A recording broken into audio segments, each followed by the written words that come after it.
psikologi humanistik. Apa sih yang dimaksud humanisme? Humanistik itu yang pertama, humanisme itu melihat manusia itu rangkaian organisme yang holistik dan dinamis.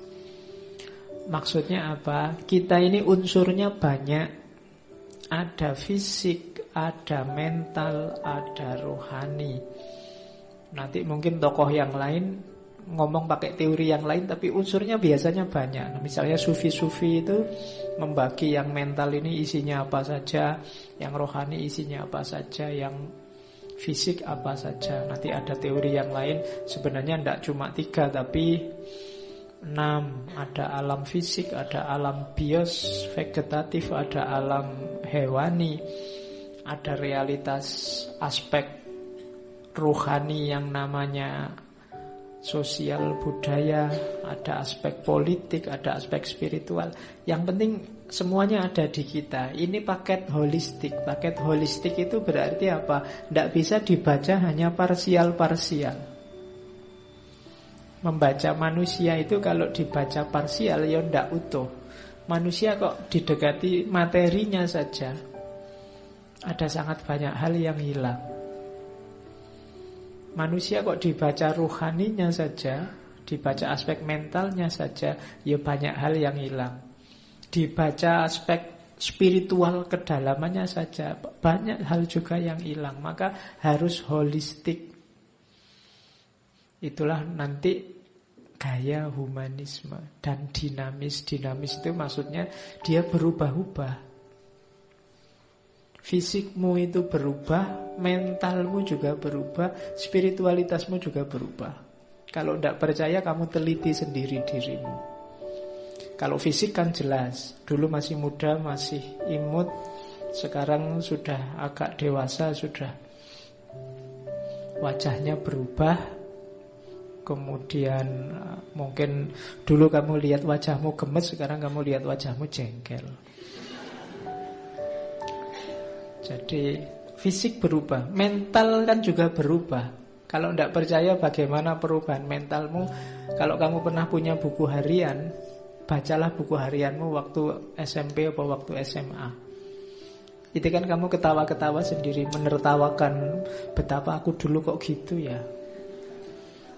Kamu kadang, aduh bikin malu aja, aku kok dulu kayak gini nulisnya. Padahal dulu waktu kamu nulis itu kamu kadang mati-matian, kadang sambil nangis segala kan. Nanti diputus pacarmu, kamu nembak ditolak, terus kamu tulis itu kan, nulisnya sambil nangis-nangis. Tapi begitu kamu baca sekarang, kamu kan malu sendiri. Ngapain aku dulu sampai gitu? Atau kamu menyesali yang lama, waduh coba kok dulu aku sudah semantap ini mentalku. Wah, sudah sejak zaman SMP dulu tak tembak, tak jaga biar mungkin gitu. Kenapa? Gak begitu, mentalmu sekarang berubah. Manusia itu dinamis. Maka teori-teori tentang manusia itu sebenarnya membidik salah satu fase hidupnya manusia, yang bisa jadi seiring perkembangan zaman dia perlu direvisi ulang. Karena manusia berubah. Itu asumsinya humanisme. Kemudian yang kedua, manusia itu potensial.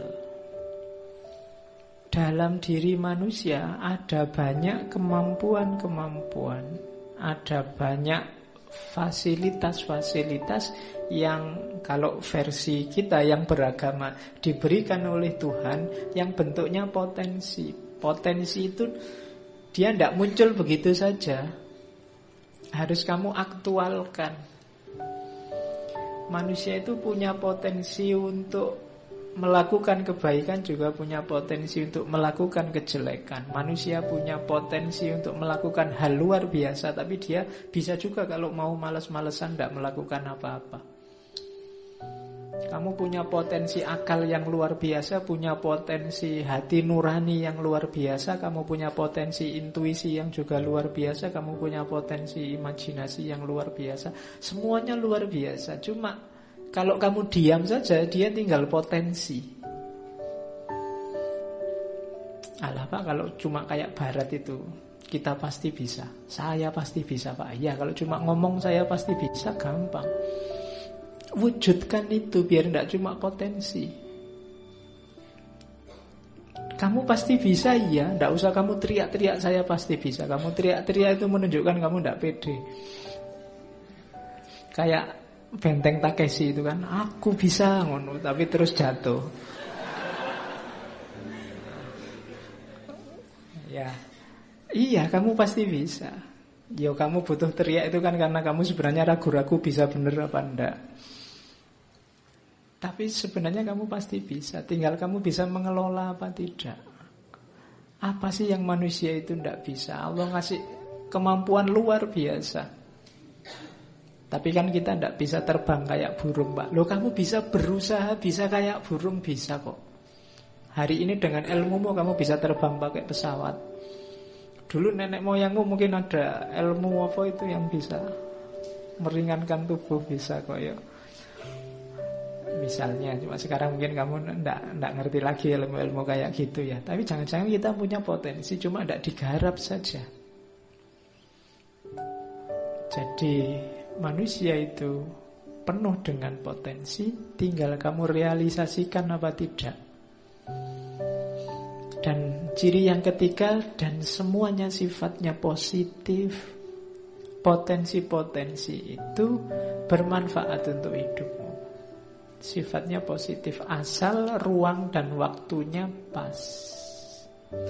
Kapan panca indera harus dipakai, kapan akal harus dipakai, kapan hati nurani harus dipakai.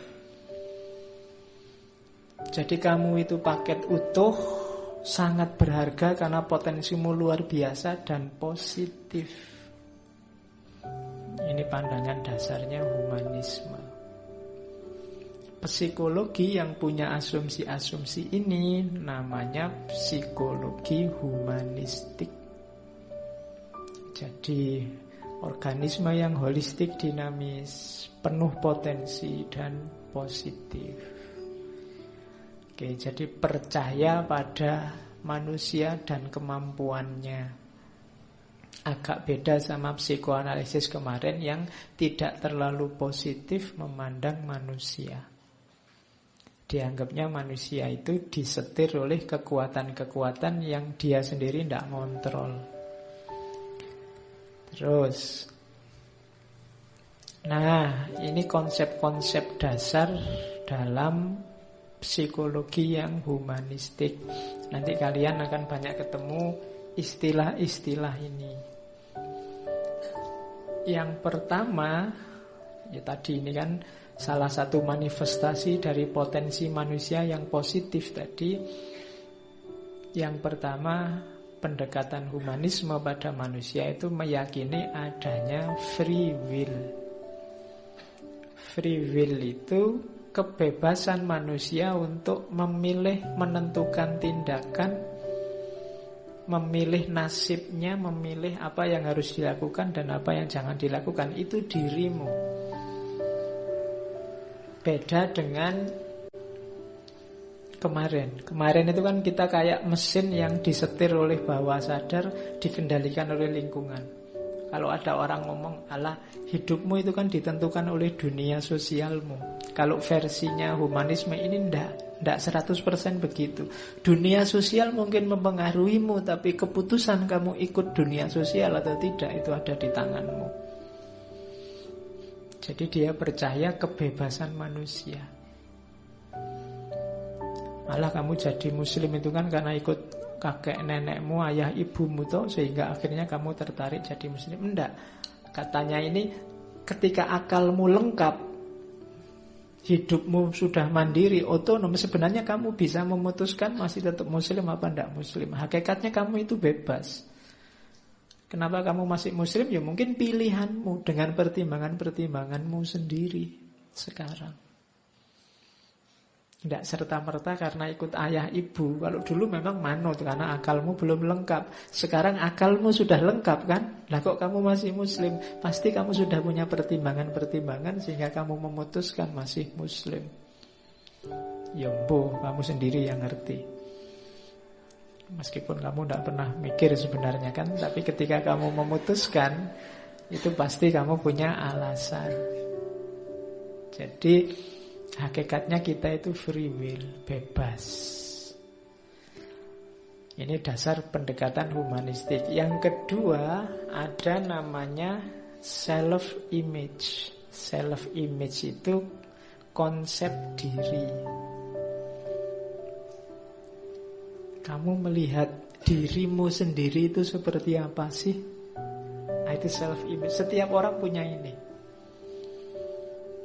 Saya itu orangnya pendiam loh Pak, tidak terlalu banyak omong. Itu self-image. Kamu merasa dirimu seperti itu, meskipun mungkin temanmu, alah nggak banyak omong apa.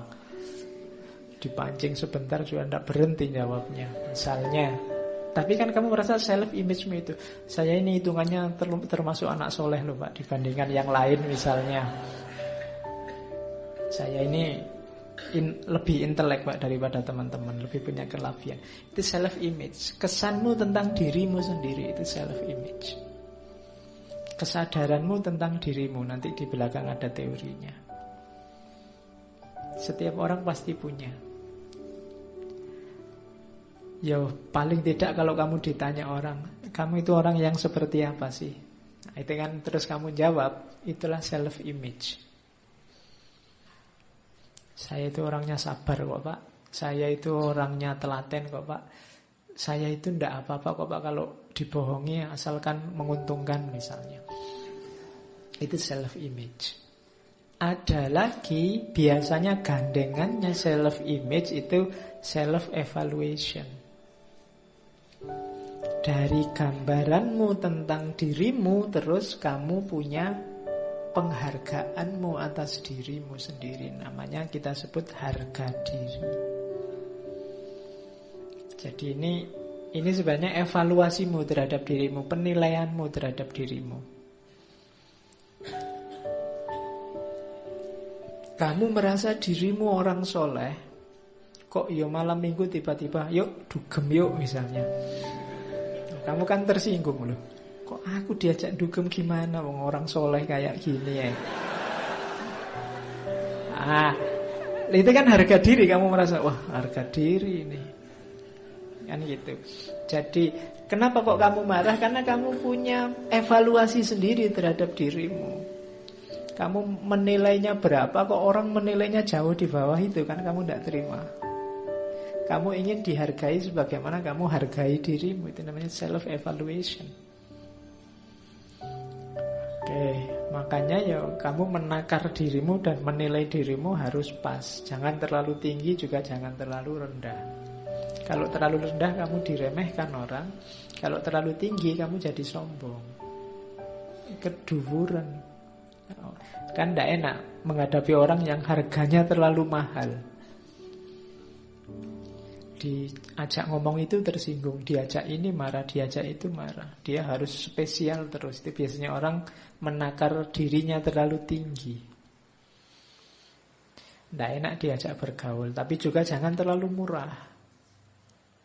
Kalau terlalu murah juga kamu tidak punya harga, nanti diremehkan orang. Tidak punya nilai. Kalau kamu tidak punya nilai, kamu tidak bisa free will. Nanti kamu direndahkan orang, keputusan-keputusanmu diremehkan. Jadi free will punya nilai diri dengan self-image yang cocok. Kemudian yang keempat, self-actualization. Konsep psikologi humanistik menghargai aktualisasi diri. Tadi kan saya bilang diri kita ini banyak potensi-potensi luar biasa.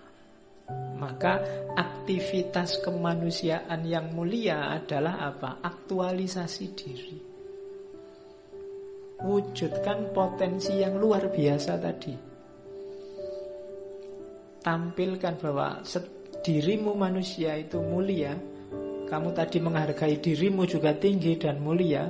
Citra dirimu juga mulia. Maka wujudkan potensi-potensi kemuliaan itu namanya aktualisasi diri. Nanti Maslow punya banyak teori tentang aktualisasi diri. Kemudian yang terakhir, dasar psikologi humanistik adalah frame of reference. Frame of reference itu menyikapi orang lain secara empatik sebagaimana dia menyikapi dirinya. Ini kadang-kadang kan kalian pakai adagio misalnya, kalau tidak mau dicubit ya jangan nyubit. Itu frame of reference. Ukurannya dirimu. Apa yang kalau kamu digituin tidak enak, jangan menggituin orang lain. Apa bahasa Indonesia ini menggituin itu? Kalau ya wis kamu ngerti karepnya ya. Jadi kalau kamu tidak mau disakiti orang, jangan nyakiti orang lain. Kalau tidak mau dicubit orang, jangan nyubit orang lain. Ini kan prinsip emas kalau dalam etika. Frame of reference. Jadi frame of reference itu dirimu tadi yang berharga tadi jadikan pijakan untuk memahami orang lain. Kalau dalam psikologi namanya empati. Seandainya aku dalam posisinya dia, seandainya aku seperti dia, itu empati. Aku kalau diginiin sakit maka aku tidak menggituin dia. Itu namanya frame of reference. Jadi saling jadi pijakan untuk memahami. Karena manusia tadi dinamis dan holistik. Ketika itu dinamis, kita tidak bisa pijakannya teori. Kalau pijakannya teori bisa kadaluarsa. Maka update terus teori kita terhadap orang lain dengan cara apa? Empati. Memposisikan dirimu di posisinya orang lain atau sebaliknya. Memahami orang lain seperti engkau memahami dirimu. Nah, itu namanya frame of reference. Jadi konsep-konsep 5 ini, free will, self-image, self-evaluation, self-actualization, frame of reference, ini konsep-konsep dasar dari psikologi yang humanistik.